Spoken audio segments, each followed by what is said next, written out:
What's up everyone, my name is Eric Moretin and today we are looking at my Mesa Boogie Mark II Road King. This is one of the revoiced ones back when Mesa Boogie refreshed their rectifier series in 09-2010 to make it sound more like the ones from the 90s. And this one I bought used a couple of years back, had it for a while, it's been great. It's had an issue with it and the issue seems to have come back, so we're going to take this thing apart and we're going to fix it. So now this is also going to be a little bit of a tutorial of what to kind of look for and maybe watch for when you're buying a used amp, and maybe things to consider before you actually hand over your money that you've probably worked really hard to get. So let's get right into this thing. Alright, so here's the Road King, pretty standard amp, you know, for what it is. 4 channels, you know, all the different voicings and the cabinet switching options. It's pretty insane. They're no longer made because, well, they were probably insane and they were very expensive, brand new.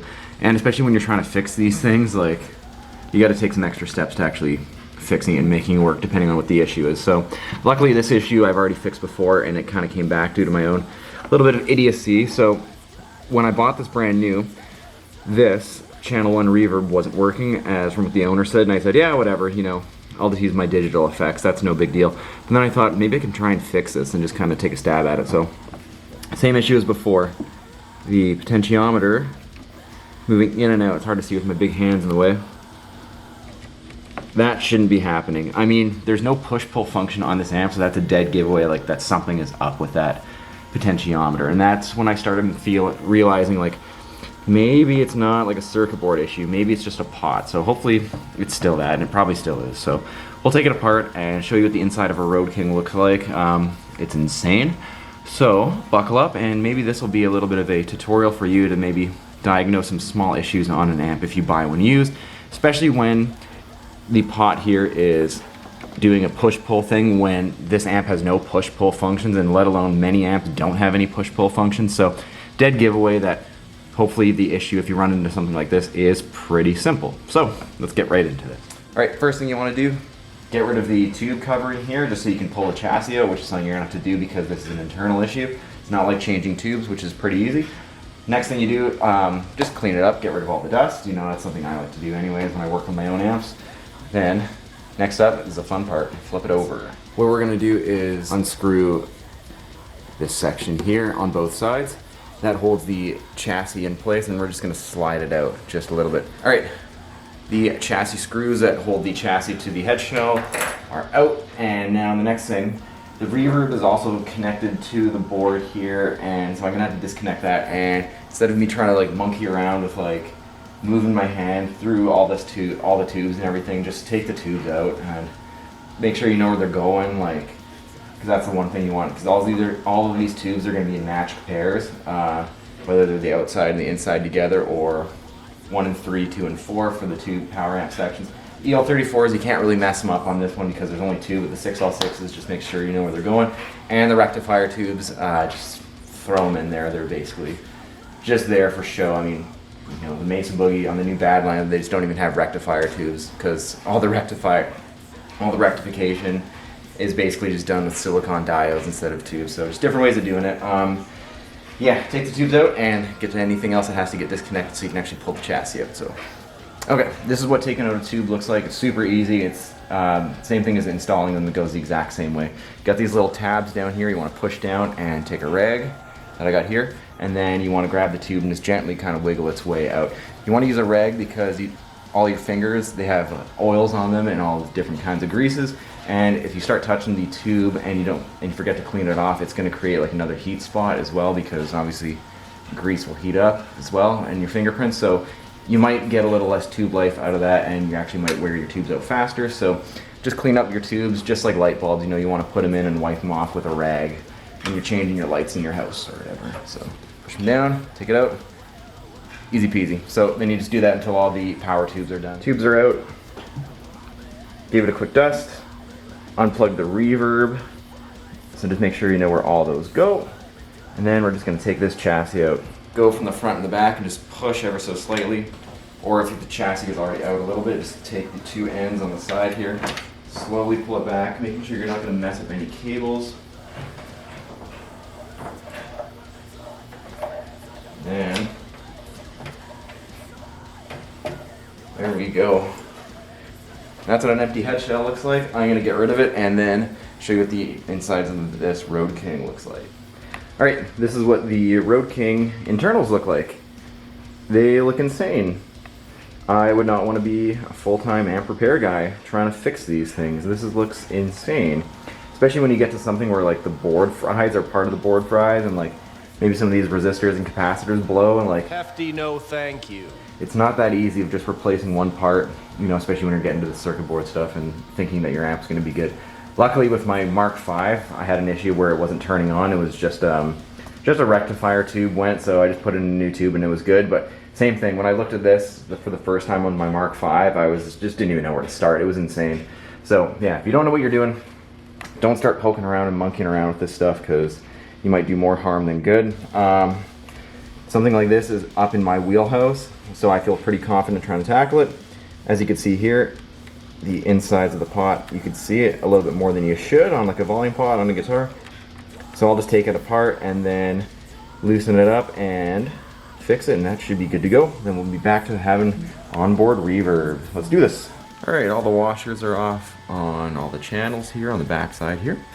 That's what you have to do to get the circuit board out so you can actually work on this thing. So I'm going to set this camera up so you can kind of see this, and I'll pop this out.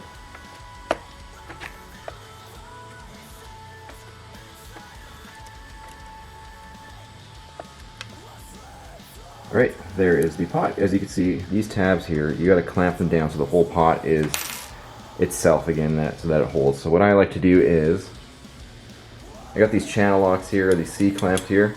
They kind of clamp down pretty straight, so what I'm just going to do is put the side of the tab in here and just go super gently and close it down on that. And that's what you want to do for each of those tabs.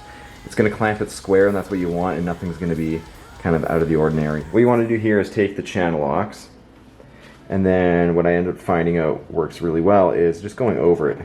If you go on an angle, you're going to get two sides at once and just close them together like that.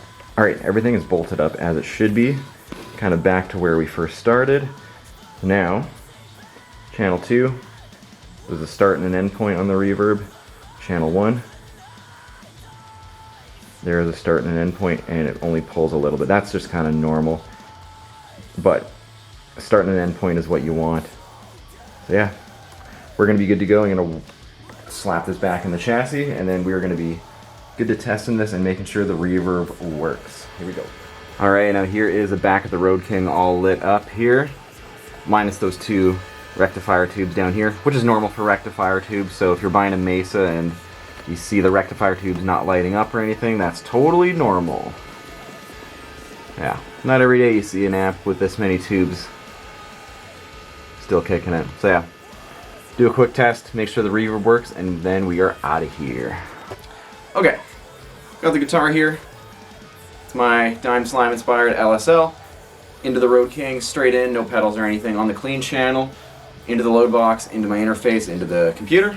It's kind of pushed sound on the Road King channel 1, the gain might be up, I can't remember.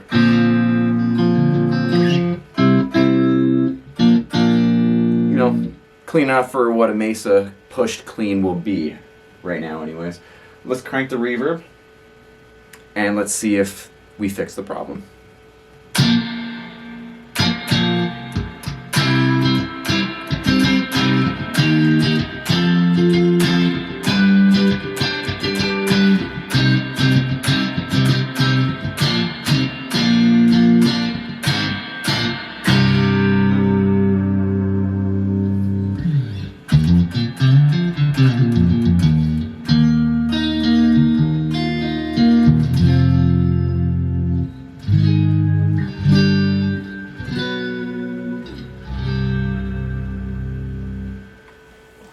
Sounds like we fixed it, and yeah, this is kind of a different video than what I normally do here. Obviously it's not a cover, it's not really Dimebag Darrell inspired, it's a little bit on the techier side. I do a little bit of that as well here, but I figured I'd try and show you guys a little bit of a DIY tutorial how to maybe kind of troubleshoot maybe anything that's going on with a used amp that you might be encountering if you're looking to buy one. So like, I got pretty lucky with this one. Your mileage may vary. Obviously, this could be something larger than maybe a loose pot or something. Or maybe you're lucky and the actual reverb tank was unplugged and not working or deemed not working by the owner. Maybe it's a tube. That's kind of the nice thing about tube amps, is that sometimes you can kind of diagnose and figure things out a little easier, especially if a tube is driving the circuit or something like that. Pop a new tube in, good to go, especially with these Mesas. Usually it is a tube issue, but that's not saying every other amp does have its bigger issues or can have its bigger issues as well. So obviously your mileage will vary, and I hope maybe you've gained something from this video. Maybe you can actually troubleshoot your own amps, or if you're ever looking to buy a used amp, you can actually figure out maybe what's wrong with it, and like, hey, I've seen this before on a video, then maybe I can actually take a stab at it myself and see if I can fix it and save myself a ton of money at the shop, especially if I really want this amp. So yeah, hope it finds you well, hope you learned something from it. I'd love to hear any tube amp horror stories or any tube amp successes. Maybe you've bought a tube amp before and it was deemed not working, or part of it wasn't working and it was just maybe needed a new set of tubes, or maybe something had to get plugged in like the reverb tank. Those are always some great scores that I love hearing about. And if you like anything else that I do, whether it is, you know, pickup installs or gear demos, Pantera related content, other kinds of covers, all that stuff, please consider subscribing. You know, really makes me, lets me know that I'm doing a good job, makes me feel good and all that good stuff. And look forward to reading your comments. All my socials are linked below. Let's hang out and let's talk gear. Hope to see you soon. Thanks for watching.